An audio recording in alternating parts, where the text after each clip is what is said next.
Higher octane fuel has always been more expensive than regular, but in recent years, the price gap between regular and premium fuel has widened dramatically, and it is worse in different parts of the country.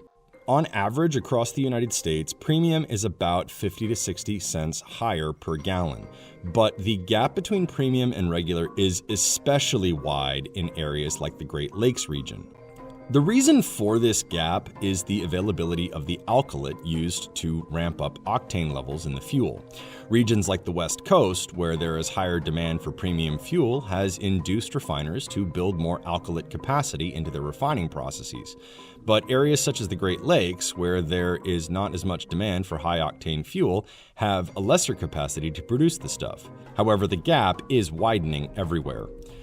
AAA's tracking has found that the price gap between premium and regular tends to widen when overall fuel prices drop, and narrow when fuel prices climb.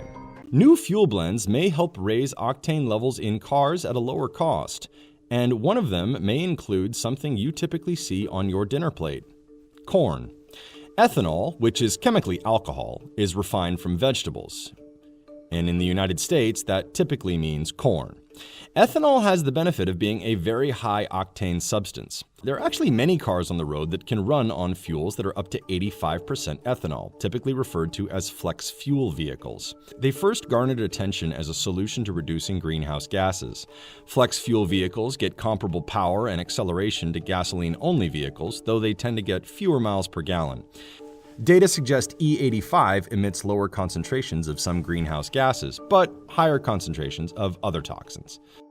Part of what makes ethanol gas a carbon-reducing solution is the fact that it is made from crops, which act as a sink for the carbon dioxide released into the atmosphere by the burning of fuels. And it is possible that as car companies make internal combustion engines ever more efficient, in part to meet emissions regulations, they could design ordinary engines in ways race car engines are designed today.